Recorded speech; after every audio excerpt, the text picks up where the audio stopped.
Welcome to super fast practice academy. दोस्तों, air force X group के लिए ये मैथ का मॉडल सेट है। आप लोग जान सकें कि मैथ का पेपर किस लेवल का आता है। ना ज़्यादा सरल आता है और ना ही ज़्यादा कठिन आता है, मॉडरेट लेवल आता है। तो इस प्रकार आप लोग सीख जाएंगे कि पेपर कैसा आता है और तैयारी कैसे करना है। सबसे पहला क्वेश्चन, 4 उंगलियों में 6 अंगूठियाँ कितने तरह से पहनी जा सकती हैं। हर एक क्वेश्चन के लिए आपको 4 ऑप्शन दिए जाते हैं। तो इसके लिए आपको मैं सॉल्यूशन बताऊं। पहली अंगूठी 4 उंगलियों में 4 तरह से पहनी जा सकती हैं। इसी प्रकार अन्य अंगूठियां भी बारी बारी से 4 प्रकार से पहनी जा सकती हैं। तो टोटल जो संख्या होगी वो 4 की पावर 6 हो जाएगी। सही उत्तर कौन सा हो जाएगा? फर्स्ट नंबर, 4 की पावर 6। अगला क्वेश्चन देखते हैं। क्वेश्चन नंबर 2, यदि अल्फा बीटा समीकरण x square minus 2x+4 is equal 0 के मूल हों तो अल्फा की पावर 5 प्लस बीटा की पावर 5 का मान क्या होगा। इस प्रकार के क्वेश्चन आपसे बहुत ही कम पूछे जाएंगे, कभी कभार पूछ लिए जाते हैं। ये थोड़ा कठिन क्वेश्चन लग रहा है, तो आप इसका भी सॉल्यूशन देखें। सबसे पहले आप अल्फ़ा प्लस बीटा निकालेंगे उस समीकरण से, तो अल्फ़ा प्लस बीटा 2 निकल कर आएगा और अल्फ़ा इंटू बीटा 4 निकल के आएगा। फिर इसके बाद आप इस प्रकार जो है हल करेंगे, देखेंगे इसको निकाल के, फिर ये निकलेगा, फिर ये निकलेगा। तो ये था थोड़ा कठिन लग रहा है। फिर इसके बाद ये सूत्र मेन लगा हुआ है यहाँ से, अल्फ़ा की पावर 5 प्लस बीटा की पावर 5 का। तो ये काफ़ी कठिन लगता है, तो इस प्रकार के क्वेश्चन को आप स्किप कर दिया करें, क्योंकि सारे क्वेश्चन अटेम्प्ट करने से ऐसा नहीं होता कि आप सारे क्वेश्चन अटेम्प्ट कर दें तो सारे क्वेश्चन सही हो जाएं। एक भी क्वेश्चन गलत हो जाते हैं, तो इनको अनअटेम्प्ट रखा जाता है, आप इनको ना किया करें। क्वेश्चन नंबर 3, 6 की पावर 1/2 इंटू 6 की पावर 1/4 इंटू 6 की पावर 1/8 डैश डैश अनंत बराबर क्या होगा। तो आपको पता है, जब किसी एक ही संख्या की घात कई बार लिखी हों तो उन घातों को आपस में जोड़ दिया जाता है अगर सभी संख्याएं एक समान हो। तो इसमें संख्याएं एक समान है, 6 6 6, लेकिन घात अलग अलग है। तो आपको इसको जोड़ना है, इस प्रकार लिखना है 6 की पावर 1/2 प्लस 1/4 प्लस इस मतलब घात में ये सारी संख्याएं जुड़ जाएंगी जो ऊपर वाली होंगी। तो इनको जोड़कर आप लोग जब लिखेंगे तो एक गुणोत्तर श्रेणी बन जाएगी। गुणोत्तर श्रेणी के अनंत पदों का योगफल, ये सूत्र लगा देना है। गुणोत्तर श्रेणी के अनंत पदों का योगफल होता है a/1 - r। तो ये सूत्र आपको लगा देना है। ए का काम कर रहा है 1/2 और 1 - r अर्थात 1/r का काम भी 1/2 कर रहा है। तो ये टोटल निकल कर एक ही आ जाएगा। इसको आप सॉल्व करेंगे तो एक आ जाएगा। तो 6 की पावर में चल रहा था, तो जब 6 की पावर 1 लिखेंगे तो 6, इसका उत्तर कौन सा हो जाएगा? First number. केवल 6 ही उत्तर आ रहा है, तो इसको मॉडरेट लेवल का क्वेश्चन कह सकते हैं। घुमा फिरा कर जो है पूछा जाता है क्वेश्चन। इसका सही उत्तर हो जाएगा फर्स्ट नंबर। क्वेश्चन नंबर 4 में दिया गया है 1 - 2i की पावर -3 इज इक्वल क्या होगा। तो सबसे पहले आपको -3 को +3 में बदलने के लिए आपको इसको नीचे ले जाना पड़ेगा, अर्थात इसको बटे में आप लिखेंगे किस प्रकार, 1/1 - 2i/3 इस प्रकार। फिर इसके बाद आपको a - b का होल क्यूब का सूत्र लगा देना है। जब आप इसको लगाएंगे तो कुछ इस प्रकार का सूत्र निकल के आएगा, जो कि यहाँ पर दिया गया है 1 - 8i³ - 6i, और कोष्ठक में फिर से आ जाएगा 1 - 2i, लेकिन यहाँ पर गलती से नहीं दिया गया। जब आप इसको और थोड़ा सा हल करेंगे तो ये बन जाएगा -11 + 2i। इतना बनकर आ गए 1/-11 + 2i। अब इसके बाद आपको इसका परमेयीकरण करना है, अर्थात संयुग्मी गुणा। तो संयुग्मी गुणा जब आप लोग करेंगे तो ये इस प्रकार निकल के उत्तर ये आ जाएगा। तो यही ऑप्शन सही हो जाएगा। क्वेश्चन नंबर 5 में दिया गया है समीकरण z-1 का मॉडुलस का वर्ग प्लस z+1 का मॉडुलस का वर्ग बराबर 2 निम्नलिखित में से किसे निरूपित करता है। तो सबसे पहले आप z के स्थान पर x + iy रख के इसका वर्ग करके देखेंगे तो किस प्रकार समीकरण बनेगा। आप लोग देखें, यह समीकरण कुछ इस प्रकार बनेगा, जो कि यहाँ पर दिखाया गया है। z के स्थान पर x + iy रखेंगे। z होता है सम्मिश्र संख्याएं, z का मतलब होता है सम्मिश्र संख्या। तो सम्मिश्र संख्या आप जब रखेंगे फिर इसके बाद वर्ग करेंगे। पूरा इस प्रकार आप सॉल्यूशन देख सकते हैं, इसका आप स्क्रीनशॉट लेकर लिख भी सकते हैं। जब आप इसको देखेंगे तो पूरा ये इस प्रकार का समीकरण ये बन के आएगा, x² + y² बराबर 0। तो x बराबर 0, y बराबर 0, जो कि किसको दर्शाता है? ये दर्शाता है फोर्थ वाले ऑप्शन को, अर्थात इसका सही उत्तर हो जाएगा 0, 0 के क्रमबद्ध युग्म का युग्म को, अर्थात ये इसको दर्शाता है। अगला 6वां क्वेश्चन, यदि सेट ए में 3 तत्व हैं जबकि सेट बी में 6 तत्व हैं तो ए यूनियन बी में न्यूनतम तत्वों की संख्या होगी। अगर आप ए यूनियन बी करते, अधिकतम पूछा जाता तो कितने हो जाते, 6 3 9, लेकिन यहाँ पर न्यूनतम कम से कम पूछा गया है तो कम से कम 6 होगी, क्योंकि अगर बी में सारे तत्व वो हैं जो कि ए में हैं तो 6 ही होगी, तो न्यूनतम तत्वों की संख्या कितनी होगी, 6। अगर अधिकतम पूछता तो क्या बताते आप, 9, इसलिए सही उसका उत्तर हो जाएगा बी नंबर 6। अगला क्वेश्चन देखते हैं 7वां, यदि ये आव्यूह दिया गया है ए बराबर इतना तो ए इनवर्स का अस्तित्व तो नहीं है, तो एक्स का मान यहाँ नहीं पूछा गया, यहाँ पर इसका मान पूछा गया है जो कि लेमडा है। तो लेमडा का मान निकालने के लिए आपको इसका मापांक निकाल लेना है। तो मापांक कैसे निकालते हैं आप, साइडिक इसका बना दिया जाता है, तो साइडिक का मान जो है इसको 0 कर देना है, आपको इसको मापांक को 0 के बराबर कर देना है, तो ये कुछ निकल के आएगा। जब आप साइडिक को 0 करोगे तो आप इस प्रकार इसको विस्तारित करोगे, ये विस्तार हुआ है, फिर विस्तार करने के बाद इसको 0 के बराबर करोगे तो 18 लेमडा बराबर -54 आ जाएगा, तो लेमडा बराबर -3 आ जाएगा। इस प्रकार आपको हल करना होता है। शॉर्ट ट्रिक भी कभी कभी यूज की जाती है, लेकिन शॉर्ट ट्रिक इन क्वेश्चंस में नहीं चलती है। अगला देखते हैं, यदि ओमेगा घनमूल इकाई का घनमूल हो तो इसका मान पूछा गया है। तो इसको हल करने के लिए सबसे शॉर्ट ट्रिक यही होती है कि जहाँ पर ओमेगा क्यूब है वहाँ पर 1 रखें, और जहाँ पर ओमेगा की पावर 4 है तो वहाँ पर ओमेगा रखें, और जहाँ पर ओमेगा की पावर 5 है वहाँ पर ओमेगा स्क्वायर रखें। क्यों? क्योंकि ओमेगा की पावर 5 को आप लिख सकते हैं ओमेगा स्क्वायर और ओमेगा क्यूब, तो ओमेगा क्यूब का मान 1 हो जाएगा जो कि मल्टीप्लाई में लिखा गया है, तो 1 ये कट जाएगा और ये क्या हो जाएगा, ओमेगा स्क्वायर। तो यहाँ पर ओमेगा स्क्वायर लिखें, यहाँ पर 1 लिखें, यहाँ पर भी 1 लिखें, इस प्रकार यहाँ पर ओमेगा लिखें, यहाँ पर ओमेगा स्क्वायर लिखें, यहाँ पर ओमेगा लिखें, तो ये कुछ जो है इस प्रकार बन के आ जाएगा। इसको जब आप हल करेंगे तो इसका उत्तर आ जाएगा 3। आप हल करके इसको देख सकते हैं। Question number 9, sine h2x plus cos h2x बराबर क्या होगा। ये क्वेश्चन दिया गया है तो आपको पता होगा ये e की पावर 2x e की पावर x का सूत्र है। ये आप लोगों को सूत्र नहीं पढ़े हैं, लेकिन आप लोगों को आप जब इस अभ्यास करेंगे कई प्रश्नों का तो आप लोगों को ये मिलेगा। इंटरमीडिएट की परीक्षाओं में कम मिलता है, लेकिन जब कंपटीशन में आप लोग बैठेंगे तो ज़्यादा मिलेगा। तो ये e की पावर x का सूत्र है और x के स्थान पर 2x काम कर रहा है, तो यहाँ पर उत्तर आ जाएगा e की पावर 2x। क्वेश्चन नंबर 10 में cos 2 tan inverse 1/4 plus tan inverse 2/9 का मान होगा। सबसे पहले तो आप इसमें सूत्र लगाएंगे tan inverse a plus tan inverse b। तो इसका सूत्र क्या होता है, सूत्र चला करता है tan inverse a plus tan inverse b बराबर tan inverse a plus b बटे 1 minus tan inverse a into B. तो इस प्रकार हमने इस पर सूत्र अप्लाई कर दिया। जब आप सूत्र अप्लाई कर देंगे तो ये निकल के आएगा tan इनवर्स 1/2। फिर इसके बाद इसको जब आप कॉस में बदलेंगे, क्योंकि कॉस में तो बदलना ही पड़ेगा, आगे कॉस लगा था, तो जब आप कॉस में बदलेंगे तो यहाँ पर इसका मान आ जाएगा 3/5, कॉस इनवर्स 3/5।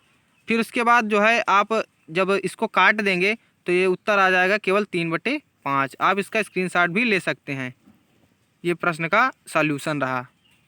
क्वेश्चन नंबर 11 में कहा गया है किसी त्रिभुज ABC में b minus a cos c बटे c minus a cos b का मान है। इसके लिए आपको जो b भुजा दी गई है अलग से यहाँ पर समझना थोड़ा सा, ये जो b भुजा दी गई है इस पर और इस पर मान रखना है। मान क्या रखना है, यहाँ पर आपको b के स्थान पर रखना है c cos a plus a cos c, और आगे जो चल रहा है उसको आगे उसी प्रकार उतार लेना है a cos c। नीचे यहाँ पर जो c दिया गया है यहाँ पर लिख देना है a cos b plus b cos a, और जो ये a cos b लिखा गया है इसको इसी प्रकार उतार देना है। अब इसके बाद आप ध्यान देंगे तो ये आपस में कैंसिल हो जाएंगे। कौन कौन से, a cos c प्लस का, a cos c माइनस का, नीचे भी दिया गया है a cos c प्लस का, a cos b और a cos b, ये कैंसिल हो जाएंगे। तो अब बचेगा क्या, c cos a और बचेगा b cos a। तो ये यहाँ पर लिख दिया गया है cos a से cos a का जो है भाग 1 हो जाएगा, c/b इसका उत्तर आ जाएगा। तो ऑप्शन नंबर 4 सही उत्तर हो जाएगा, c/b। क्वेश्चन नंबर 12 में दिया गया है यदि tan अल्फा बराबर m tan बीटा हो तो sin अल्फा माइनस बीटा बटे sin अल्फा प्लस बीटा का मान क्या होगा। इसके लिए आपको करना क्या होगा, सबसे पहले tan अल्फ़ा और इसको जो है tan बीटा को बटे में ले आना है। इसको आप पहले लाएं, tan अल्फ़ा tan बीटा को बटे में लाने के बाद इसको tan को sin अल्फ़ा बटे cos अल्फ़ा और फिर tan बीटा को sin बीटा बटे cos बीटा में बदलेंगे। तो बीटा वाला जो नीचे होगा वो cos बीटा ऊपर पहुंच जाएगा और अल्फ़ा वाला जो है cos अल्फ़ा नीचे आ जाएगा। आपको इस प्रकार फिट कर लेना है। और m जो रखेगा, m के नीचे आप 1 मान लीजिए। जब आप m के नीचे 1 मान लेंगे तो आपको युगांतर अनुपात लगा देना है। युगांतर अनुपात मतलब पहले अंश में हर को जोड़ेंगे, फिर हर में जो नीचे बट्टे में लिखेंगे वो अंश में हर को घटाएंगे। तो इस प्रकार जब आप लिखेंगे तो कुछ इस प्रकार ये बन के आ जाएगा। ये आप लोग देख सकते हैं, स्क्रीनशॉट भी ले सकते हैं। फिर इसके बाद ये सूत्र बन जाएगा, आपको ध्यान से देखेंगे, जो साइन अल्फ़ा माइनस बीटा का, और नीचे बन जाएगा साइन अल्फ़ा प्लस बीटा का, और यहाँ पर ये सूत्र आ जाएगा m-1 बट्टे m+1, जो कि ऑप्शन नंबर कौन से ऑप्शन में दिया गया था, ये फर्स्ट नंबर में दिया गया था, जिसका सही उत्तर फर्स्ट हो जाएगा। क्वेश्चन नंबर 13 में दिया गया है √2 + 1 की पावर 6 प्लस √2 - 1 की पावर 6 का मान। ये थोड़ा सा कठिन क्वेश्चन आपको दे दिया गया है। ये क्वेश्चन इंजीनियरिंग लेवल का है। इसका मान मैं डायरेक्ट आपको बता दूं 198 होता है। आप गूगल में इसको डालेंगे, जैसे ही आप डालेंगे इसका उत्तर केवल यही आएगा 198। तो इतने कठिन क्वेश्चन आपको नहीं एयरफोर्स में देकर आएगा, कभी कभार दे आते हैं, तो आपको परेशान नहीं होना है। आपको इतने कठिन क्वेश्चन नहीं मिलेंगे, सरल क्वेश्चन ही मिलेंगे। अगला पढ़ते हैं, लॉग 360 अंश नहीं दिया गया, 360 का मान पूछा गया है। तो इसको हल करने के लिए आपको करना है, सबसे पहले आप लॉग को इस प्रकार से तोड़ेंगे 360 को, 3 की पावर 2 गुणे 3 की पावर 2 की पावर 3 गुणे 5, फिर इसको आप अलग अलग लॉग लेंगे तो ये जो है प्लस में हो जाएगा, मल्टीप्लाई वाला। तो ये थोड़ा सा ट्रिकी क्वेश्चन लॉग में आते हैं, इतने कठिन भी नहीं, कभी कभी सरल भी आ जाते हैं। तो लॉग साइन x इस प्रकार पूछ लिया जाता है, तो उन क्वेश्चनों के उत्तर आप लोग दे पाएंगे। इसको आपको करना क्या है, जो जितने भी घातें होती हैं वो आगे आ जाती हैं, तो आप घात को आगे ले आइए, ये घात आगे आ चुकी है, तो ये वाला उत्तर थर्ड नंबर में दिया गया है। क्वेश्चन नंबर 15, 3 बिंदु A 6,9 B 0,3 तथा -6, K एक संरेखी हैं, तो K का मान पूछा गया है। इसके लिए आपको क्या करना है, साइडिक में इनका जो है मैट्रिक्स निकाल लीजिए, आप डिटर्मिनेंट निकाल लीजिए, और आपको जो है K का मान आसानी से पता हो जाएगा। संरेख है तो उसको 0 कर दीजिए। देखें, आपको बिंदु दिए गए हैं 6,9 और फिर दिया गया है 0,1 और -6, K। ये जो रखे जाते हैं आपको क्षेत्रफल निकालने के इस हिसाब से रखे जाते हैं। आप जब साइडिक से क्षेत्रफल निकालते हैं तो इसी प्रकार रखा जाता है, 1/2, और ये 3 बिंदु रखे जाते हैं, ये आगे के, और एक एक एक अपनी तरफ से रख दिया जाता है साइडिक से, अगर आप क्षेत्रफल निकाले होंगे तो। अब आपको इस क्षेत्रफल का मान 0 रख देना है, क्षेत्रफल का मान। तो आप जब इसको साइडिक को हल करोगे, इसको 0 कर दोगे, तो उत्तर क्या निकल के आएगा, K बराबर -7, जो कि ऑप्शन नंबर सेकंड में दिया गया है। 16वें क्वेश्चन में दिया गया है 4x + 2y - 3 = 0 तथा 6x + 3y - 4.5 = 0। ये रेखाएं आपस में क्या हैं, समांतर हैं, श्रेणी में हैं, कैसी हैं, ये पूछा गया है। एक दूसरे को काटती तो नहीं हैं। तो इसके लिए आपको सबसे पहले प्रवणता निकालनी होती है। प्रवणता आप निकालेंगे तो -2 दोनों की प्रवणता निकल रही है। इसका मतलब पता चल रहा है कि ये संख्याएं जो है समांतर हैं, अर्थात कोइंसिडेंट हैं, कभी ये जो है एक दूसरे को नहीं काटते हैं। इसके अलावा आप इस नियम से भी लगा सकते हैं, A1/A2 बराबर B1/B2 बराबर C1/C2। इस प्रकार अगर आप देखेंगे, अगर बराबर निकल के आ रही हैं तब भी ये कोइंसिडेंट होती हैं। तो ये ट्रिक होती हैं, इसी प्रकार की ट्रिक आपको जो है वहाँ ध्यान देना चाहिए। क्वेश्चन नंबर 17 में दिया गया है 2 रेखाएं जिनके बीच डायरेक्शनल रेशियो दिया गया है, इनके बीच का कोण पूछा गया है। तो कभी कभी क्वेश्चन कठिन आ जाते हैं, इन क्वेश्चन को आप स्किप कर दिया करें। इसका उत्तर मैं आपको बता दूं π/2 आ रहा है, जो कि ऑप्शन नंबर 4 में है। यदि वेक्टर A का मापांक बराबर 5 और B का मापांक बराबर 2 है, तो और A.B बराबर 6 हो, तो A क्रॉस B पूछा गया है। बहुत ही सरल सूत्र मैं आपको बता दूं, जब भी आपसे कभी इस प्रकार का सवाल पूछ ले तो आपको लिखना है ए क्रॉस बी का square plus A dot B का स्क्वायर बराबर ए का मापांक और बी का मापांक अलग अलग। जब आप इसको हल करेंगे तो ये उत्तर बहुत ही आसान तरीके से आ जाएगा और बहुत ही कम समय में आ जाएगा। इसको उधर ले जाना है, इधर इस टाइप, तो इधर माइनस में आ जाएगा। तो इसका ए का मापांक 5 था तो 25 हो गया, बी का था 2 तो 4 हो गया। अब जो है इसको ए डॉट बी का मापांक कवर करेंगे तो 36। अब इसको हल करेंगे तो टोटल कितना आ जाएगा 64, और 64 को जो है जब आप वर्गमूल करेंगे तो 8 आ जाएगा, जो कि ऑप्शन नंबर दूसरे में दिया गया है। तो ये बहुत ही सरल ट्रिकी क्वेश्चन था, आप लोग इसको आसानी से कर सकते हैं। 52 पत्तों वाली ताश की गड्डी में से 2 पत्ते खींचे जाते हैं, इस बात की क्या प्रायिकता है कि दोनों या तो लाल हों या फिर राजा अर्थात किंग। तो इस प्रकार के सवाल को लगाने के लिए आपको ये सूत्र लगाने होते हैं। सबसे पहले आप NS निकालेंगे, अर्थात निकाले जाने की संख्या कितने तरीके से निकाला जा सकता है। तो 52C2 लिखेंगे आप।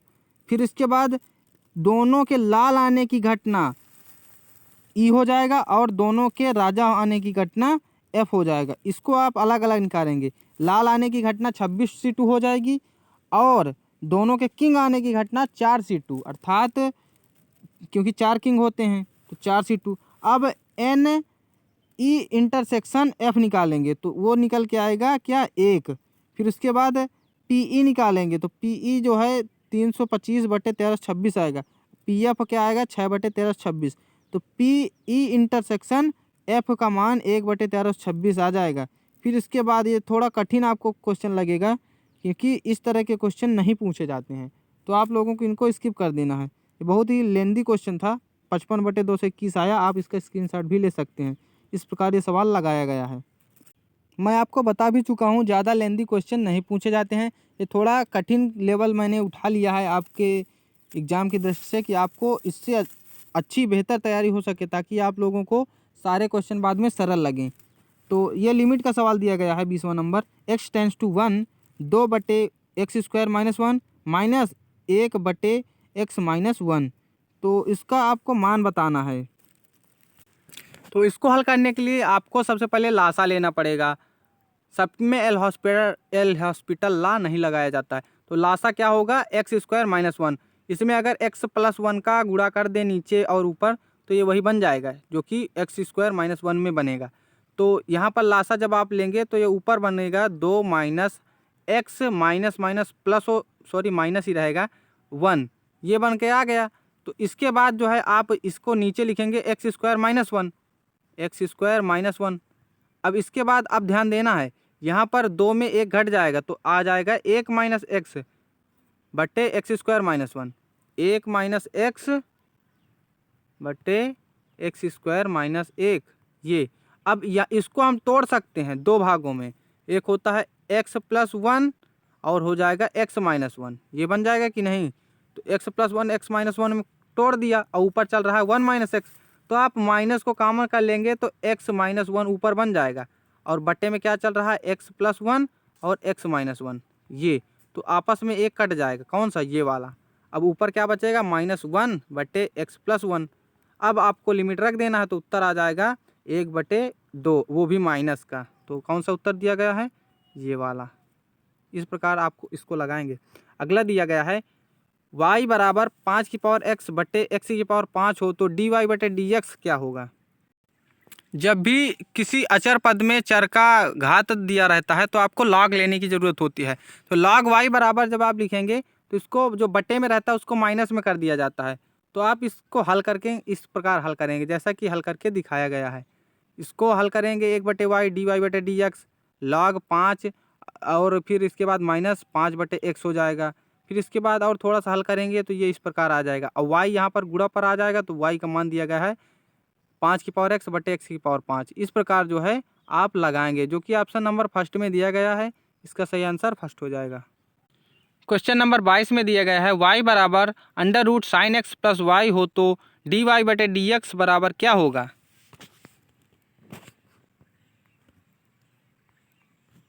सबसे पहले आपको दोनों पक्षों का वर्ग कर देना है तो कुछ वह इस प्रकार बन के आ जाएगा। इस प्रकार बन के आने के बाद आपको करना क्या है, फिर से आपको अवकलन कर देना है। तो 2y dy/dx और साइन एक्स का कॉस एक्स dy/dx इस प्रकार बन गया। अब इसको आप इधर ले जाएंगे तो कॉमन हो जाएगा, कॉमन करके dy/dx लिख दिया गया है डायरेक्ट, ये इस प्रकार। तो इसका उत्तर सही आया cos x/2i-1, जो कि ऑप्शन नंबर 3 में दिया गया है। क्वेश्चन नंबर 23 में कहा गया है sin 3x into sine 2x dx। इसको हल करने के लिए आपको सूत्र याद होगा, इसको उल्टा चेंज करना है। जैसे साइन सी माइनस साइन डी का सूत्र होता है, तो इसी प्रकार आप एक और सूत्र सुने होंगे 2 साइन सी और साइन डी। इस प्रकार सूत्र अगर दिया हो तो कैसे करेंगे, तो इसमें सूत्र बनाया गया है। पहले तो 1/2 का भाग और गुणा किया गया है, अब इसको सूत्र ये बना दिया गया है 2 साइन सी साइन डी। तो इसका सूत्र होता है कॉस सी माइनस डी और फिर चला करता है minus cos C plus D. तो इसको आप जब आपस में जोड़ देंगे तो इस प्रकार बन के आ जाएगा। फिर इसको कास को आप जब इंटीग्रेट करेंगे तो साइन एक्स आ जाएगा, और जब आप साइन कास एक्स को यहाँ पर इंटीग्रेट करेंगे तो ये बटे में भी संख्या जाएगी। तो बटे में 1/2 चल रहा था और 1/5 और जुड़ गए तो 1/10 साइन 5x। इस प्रकार जो है ये बन के आ जाएगा, जो कि ऑप्शन नंबर 4 में दिया गया है। क्वेश्चन नंबर 24 में दिया गया है tan log x/x dx। ये बहुत ही सरल क्वेश्चन दिया गया है। इसी प्रकार के क्वेश्चन आपसे एयरफोर्स की परीक्षा में पूछे जाएंगे। तो आप log x को t मानोगे तो ये जो है x आपस में कैंसिल हो जाएगा। आप अगर सूत्र से लगाएंगे प्रतिस्थापन जिसको कहा करते हैं, तो ये x कैंसिल हो जाया करता है इससे। तो tan यहाँ पर t का काम कर रहा है log x, तो tan t का जो अवकलन होता है वो होता है माइनस लॉग कॉस एक्स, जो कि किसी में भी नहीं दिया गया है। तो इसका उत्तर ये होगा, लेकिन अगर यहाँ पर माइनस लगा दिया जाए तो फर्स्ट नंबर उत्तर हो जाएगा, क्योंकि माइनस लॉग कॉस एक्स का काम क्या कर रहा है लॉग एक्स, सॉरी टी, तो टी का काम लॉग एक्स कर रहा है, तो ये उत्तर हो जाएगा। लेकिन इसमें जो है माइनस नहीं लगा, इसलिए इसका उत्तर 4th नंबर हो जाएगा। अगला दिया गया है वक्र y बराबर a साइन x तथा x अक्ष के बीच घिरे क्षेत्र का क्षेत्रफल। ये बहुत ही महत्वपूर्ण क्वेश्चन है। इस प्रकार का एक क्वेश्चन निश्चित धरा जाएगा, तो आप लोग इसको भी ढंग से समझ लें। यहाँ पर y अक्ष पर पूछा गया है, तो y अक्ष पर x बराबर 0 होता है, आप लोगों को पता है y अक्ष पर x बराबर 0 होता है। तो x बराबर 0 तथा x बराबर पाई पर भेदन करता है, ये बन रहा है, आपको पता है। तो 0 से पाई ये लिमिट हो जाएगी और आप a साइन एक्स का इंटीग्रेशन कर देंगे तो ये हो जाएगा a कॉस एक्स, लेकिन माइनस लग जाएगा आगे, तो आपको माइनस लगा देना है। जब आप इस पर लिमिट रखेंगे तो इसका उत्तर आ जाएगा 2a। तो आप इसका स्क्रीनशॉट भी ले सकते हैं, मैंने वीडियो में दिखाया। तो ये रहा एयरफोर्स एक्स ग्रुप का पेपर। वाई ग्रुप का भी मैं बहुत ही जल्द वीडियो अपलोड कर दूंगा।